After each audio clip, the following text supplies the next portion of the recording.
Hello बच्चों, good morning. आप कैसे हैं?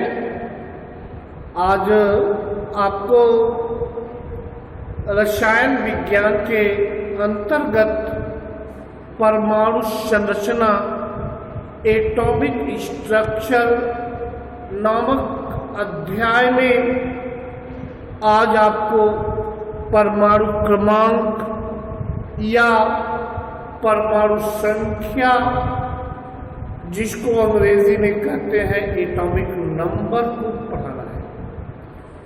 आप पिछली कक्षा में, कक्षा 10, कक्षा 9 में परमाणु क्रमांक के बारे में पढ़े होंगे, लेकिन मैं आपको यहाँ पे थोड़ा विस्तृत जानकारी दूंगा कि परमाणु क्रमांक या परमाणु संख्या किसे कहते हैं। सीधी सी बात है, आपको मैंने इतना पढ़ाया है कि किसी भी परमाणु में एक नाभिक होता है और नाभिक के चारों तरफ वृत्ताकार पथ या जिसको कक्षा या जिसको ऊर्जा स्तर या जिसको एनर्जी लेवल या जिसको सेल या कोश कहते हैं, उस कोश में या ऊर्जा स्तर में इलेक्ट्रॉन चक्कर लगाता है, जबकि परमाणु के नाभिक में प्रोटॉन और न्यूट्रॉन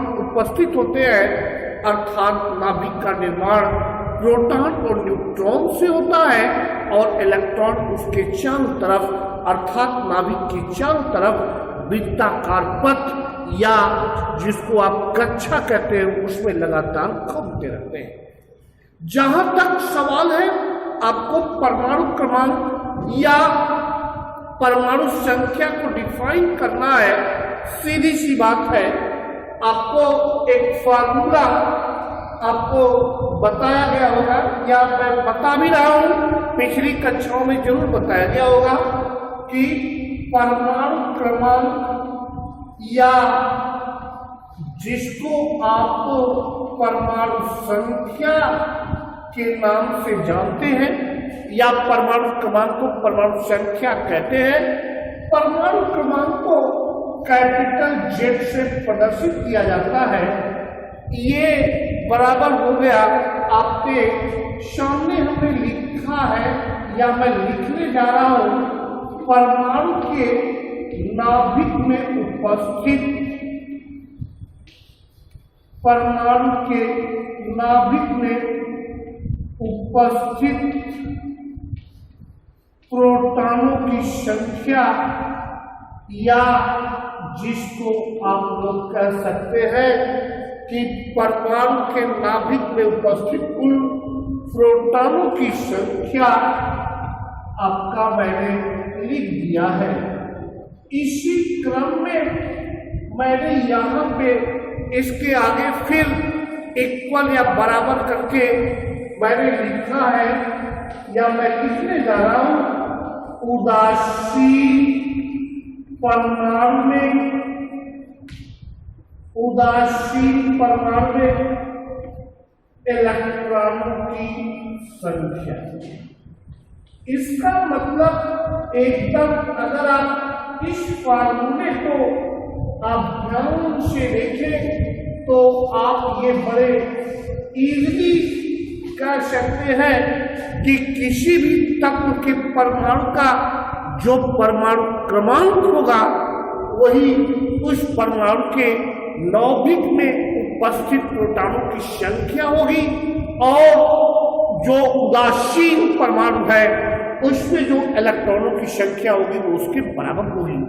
अर्थात आप इस फार्मूला को ध्यान से देखें तो आप इस परमाणु क्रमांक और परमाणु के नाभिक में उपस्थित प्रोटॉनों की संख्या के आधार पर भी आप एक परिभाषा दे सकते हैं कि परमाणु क्रमांक या परमाणु संख्या या एटॉमिक नंबर क्या होता है।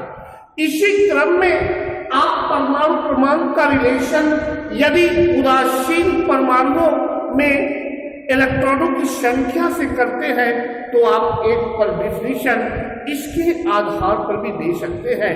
मेरे कहने का आशय एकदम साफ साफ है कि किसी भी तत्व के परमाणु के नाभिक में उपस्थित कुल प्रोटॉनों की संख्या को उस परमाणु का परमाणु क्रमांक कहते हैं। मैं आपको एक बार फिर से स्पष्ट करना चाहता हूं कि परमाणु क्रमांक ये आपका it is just equal to क्या है, total number of proton in nucleus of an atom. मेरे कहने का सेंस है कि किसी भी परमाणु के नाभिक में जो कुल प्रोटॉनों की संख्या होगी या जो टोटल नंबर ऑफ प्रोटॉन होगा, वह टोटल नंबर ऑफ प्रोटॉन जो है वो आपका उसको शो करेगा कि टोटल नंबर ऑफ प्रोटॉन जो है वही परमाणु क्रमांक है। अर्थात आप देखें तो मैंने स्पष्ट रूप से बता दिया कि परमाणु क्रमांक का मतलब या परमाणु संख्या का मतलब ही क्या हो गया। परमाणु क्रमांक या परमाणु संख्या का तात्पर्य यह है कि किसी भी परमाणु के नाभिक में उपस्थित कुल प्रोटॉनों की संख्या ही उस परमाणु का परमाणु क्रमांक या परमाणु संख्या कहलाती है। अर्थात आप कैसे लिखेंगे, आप देखिए सिंपल सी बात है, आप हेडिंग डालेंगे परमाणु क्रमांक या परमाणु संख्या अंडर ब्रैकेट एटॉमिक नंबर। आप लिखेंगे किसी भी तत्व के परमाणु के नाभिक में उपस्थित कुल प्रोटॉनों की संख्या को उस परमाणु का परमाणु क्रमांक या परमाणु संख्या कहते हैं। परमाणु क्रमांक को कैपिटल जेड से प्रायः प्रदर्शित करते हैं। परमाणु क्रमांक या परमाणु संख्या जेड बराबर परमाणु के नाभिक में उपस्थित प्रोटॉनों की संख्या बराबर उदासीन परमाणु में इलेक्ट्रॉनों की संख्या। इस तरह से आपके सामने मैंने बच्चों आपको बता दिया कि वास्तव में मैंने आपको स्पष्ट कर दिया कि परमाणु क्रमांक या परमाणु संख्या क्या चीज है या कैसे आप डिफाइन करेंगे। अगर आपके सामने कभी भी परमाणु क्रमांक की बात आए तो आपके ब्रेन में तुरंत विजन बनना चाहिए कि परमाणु क्रमांक या एटॉमिक नंबर ये it is just equal to क्या, ये किसके बराबर होगा, किसी भी परमाणु के नाभिक में जो प्रोटॉनों की कुल संख्या होगी या उसमें उदासीन परमाणु में कुल इलेक्ट्रॉनों की संख्या होगी, वही उसका क्या होगा, परमाणु क्रमांक होगा। अब इसी क्रम में एक छोटा सा हेडिंग और आज आपको पढ़ाना है जिसको आप लोग कहते हैं द्रव्यमान संख्या या जिसको आप लोग कहते हैं अंग्रेजी में कहते हैं मास नंबर। मैंने सीधे तौर पे कहा कि आपको अब अगली हेडिंग जिसको आप लोग कहते हैं द्रव्यमान संख्या या इसी को आप लोग कहते हैं, आप अंग्रेजी में बोलते हैं मास नंबर। ये आपका मास नंबर जो है ये बहुत इम्पोर्टेंट है। इस मास नंबर पर भी आपको न्यूमेरिकल देखने को मिल जाएंगे। नाउ हियर अभी मैं स्पष्ट करूंगा कि कैसे मास नंबर कैलकुलेट करते हैं। एक्चुअली मैं बता दूं मास नंबर को प्रायः जो है कैपिटल एम से प्रदर्शित करते हैं। मास नंबर इक्वल टू नाभिक में उपस्थित कुल प्रोटॉनों की संख्या, जिसको मैंने कैपिटल पी या स्मॉल पी से भी आप प्रदर्शित कर सकते हैं, और न्यूट्रॉनों की संख्या स्मॉल एन है, जिसको आप कह सकते हैं कि mass number equal to proton plus neutron. मेरे कहने का आशय है कि आप इस फार्मूले को देखें तो अभी मैंने स्पष्ट किया है कि किसी भी परमाणु के नाभिक में प्रोटॉन और न्यूट्रॉन होते हैं। इसका मतलब आप सीधे सीधे कहिए कि किसी भी परमाणु के नाभिक में उपस्थित कुल प्रोटॉनों और न्यूट्रॉनों की संख्या के योग को द्रव्यमान संख्या या मास नंबर कहते हैं। इसी क्रम में मैं आपको बताना चाहता हूं कि लोग कहते हैं, मैं नहीं कहता हूं, लोग कहते हैं कि मास नंबर और एटॉमिक वेट मीन्स द्रव्यमान संख्या और परमाणु भार दोनों एक दूसरे के जस्ट इक्विवेलेंट होते हैं, ठीक बराबर होते हैं, ऐसा नहीं है। जबकि ये सत्य है कि द्रव्यमान संख्या परमाणु भार के लगभग बराबर होता है, जस्ट इक्विवेलेंट या एग्जैक्टली बराबर नहीं होता है।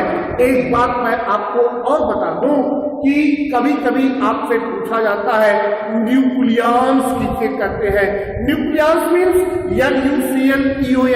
NuClEons, न्यूक्लियंस है क्या? आपको मैं बता दूं, ये प्रोटॉन और न्यूट्रॉन की संख्या का जो योग होता है उसी को हम लोग न्यूक्लियंस कहते हैं। या आम भाषा में आप ये कह सकते हैं कि किसी भी परमाणु के नाभिक में जितना प्रोटॉन और न्यूट्रॉन होगा उसको आप एडिशन कर लो, उसको आप योग कर लो, वही आपका नंबर ऑफ न्यूक्लियंस या वही आपका न्यूक्लियनों की संख्या होगी। अगर आपने ध्यान से देखा तो आपको डिफिनीशन मास नंबर का या द्रव्यमान संख्या का जो परिभाषा मिला है, आप सीधे सीधे कहेंगे किसी भी परमाणु के नाभिक में उपस्थित प्रोटॉनों और न्यूट्रॉनों की संख्या की योग को द्रव्यमान संख्या कहते हैं। आप लिखेंगे कि परमाणु के नाभिक में उपस्थित प्रोटॉनों की संख्या स्मॉल p व न्यूट्रॉनों की संख्या स्मॉल n है तो मास नंबर या द्रव्यमान संख्या बराबर small p plus small n। इस आधार पर आपको मैंने बहुत क्लियर वे में आज बताया कि किसी भी तत्व का, किसी भी एलिमेंट के एटम का, किसी भी तत्व के परमाणु का अगर परमाणु क्रमांक की बात आती है तो आप ये उसमें आइडेंटिफाई करेंगे, आप उसमें वेरीफाई करेंगे कि उसके नाभिक में कितना प्रोटॉन है। जो प्रोटॉन होगा वही उसका एटॉमिक नंबर होगा। अगर द्रव्यमान संख्या या मास नंबर की बात आती है तो आप सीधे तौर पे कह देंगे कि मास नंबर या द्रव्यमान संख्या का मतलब उस नाभिक में कितना प्रोटॉन और कितना न्यूट्रॉन की संख्या है, उसका योग जो होगा वो द्रव्यमान संख्या होगा।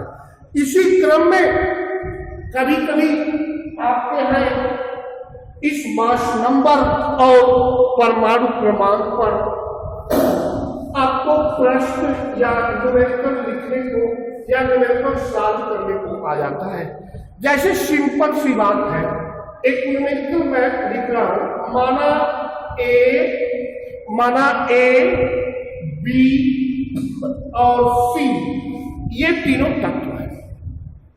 आप जानते भी हैं पिछली कक्षाओं में पढ़ाया गया है कि ए का परमाणु क्रमांक जो है या किसी भी तत्व का जो परमाणु क्रमांक होता है वो परमाणु क्रमांक को नीचे लिखते हैं और जो द्रव्यमान संख्या या एटॉमिक वेट होता है उसको ऊपर लिखते हैं।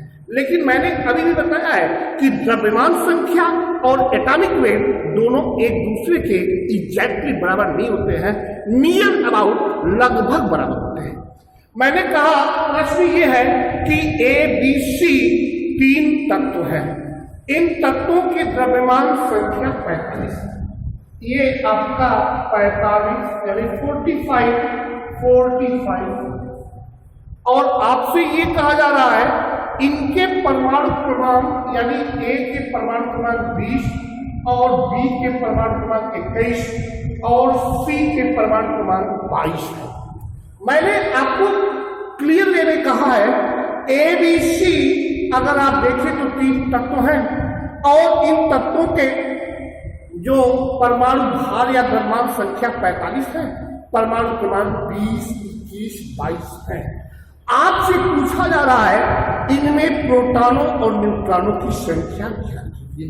देखिए भाई सीधी सी बात है, हमने लिया है 2845। सीधी सी बात है, अगर 2845 है तो आपको मालूम होना चाहिए कि परमाणु क्रमांक जो है वो प्रोटॉनों की संख्या के बराबर होता है।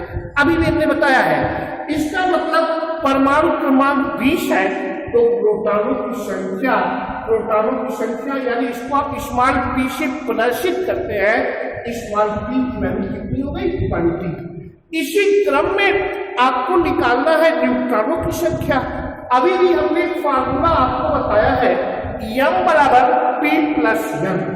मैं लिख भी रहा हूं m बराबर p प्लस n, आप यहाँ से पक्षांतर कर लेंगे n बराबर m माइनस p। यहाँ पर मास नंबर 35 दिया हुआ है और इसी क्रम में प्रोटॉनों की संख्या 20 है, आप सब्सट्रैक्ट कर लेंगे तो आपको क्या मिला 25। इसका मतलब आपको मैंने ये स्पष्ट कर दिया, ए में जो प्रोटॉन होगा, प्रोटॉनों की संख्या ए में 20 है और न्यूट्रॉनों की संख्या कितनी होगी 25। इसी तरह से आप बी का निकाल लीजिए, आ जाइए 21b और आपका 45। मैं आपको बताना चाहता हूं कि प्रोटॉनों की संख्या यहाँ पे स्मॉल p जो है वो 21 होगा, क्योंकि अभी भी फार्मूला ने बताया है परमाणु क्रमांक बराबर प्रोटॉनों की संख्या।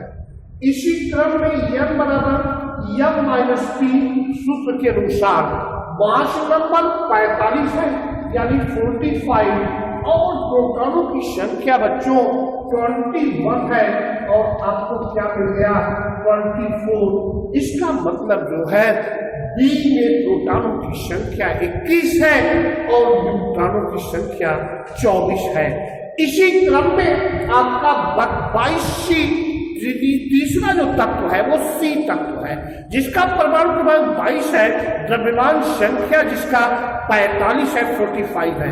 आपको मालूम होना चाहिए परमाणु क्रमांक बराबर प्रोटॉनों की संख्या, इसका मतलब परमाणु क्रमांक 22 है तो C में प्रोटॉन कितने होंगे 22 होंगे। इसका मतलब C में नंबर ऑफ प्रोटॉन 32 और न्यूट्रॉन आप 45 में से 45 में से 22 को सब्ट्रैक्ट कर देंगे, घटा देंगे तो आपको 23 मिलेगा। इसका मतलब C में आपको प्रोटॉनों की संख्या 22 और न्यूट्रॉनों की संख्या 23 आपको मिला है। मेरे कहने का आज से साफ साफ है, अगर आपने न्यूमेरिकल को देखा तो आपने वही फार्मूला अप्लाई किया, परमाणु क्रमांक बराबर नाभिक में उपस्थित प्रोटॉनों की संख्या बराबर आपने कहा उदासीन परमाणु में इलेक्ट्रॉनों की संख्या। दूसरा आपका फार्मूला जो यहाँ पे अप्लाई हुआ है द्रव्यमान संख्या या कैपिटल M बराबर small p plus small n। आपको इन दोनों फार्मूलों को जब आपने यहाँ पर अप्लाई किया तो आपको A में प्रोटॉनों की संख्या 20 और न्यूट्रॉनों की संख्या 25 मिला। बी में आप बोर्ड पे देखें, बी में प्रोटॉनों की संख्या 21 और न्यूट्रॉनों की संख्या 24 या 24 मिला। इसी प्रकार सी में आप सॉल्व करेंगे तो प्रोटॉनों की संख्या 22 और न्यूट्रॉनों की संख्या या नंबर ऑफ न्यूट्रॉन 23 या 23 मिला। अगर आपको मास नंबर और आप या द्रव्यमान संख्या और परमाणु क्रमांक या परमाणु संख्या या एटॉमिक नंबर से कोई प्रॉब्लम आपको है तो आप ग्रुप के माध्यम से आप क्वेश्चन सेंड करके उसका आंसर पूछ सकते हैं। लेकिन इस बात को मत भूलिएगा, मैंने बहुत क्लियर कहा है कि द्रव्यमान संख्या परमाणु भार एक दूसरे के एग्जैक्टली बराबर नहीं होते हैं, नियर अबाउट इक्विवेलेंट होता है या लगभग बराबर होता है। और इसी क्रम में आपको मैंने बताया है कि प्रोटॉनों की संख्या और न्यूट्रॉनों की संख्या के योग को न्यूक्लियॉन्स भी कहते हैं। धन्यवाद आपको, धन्यवाद, थैंक यू।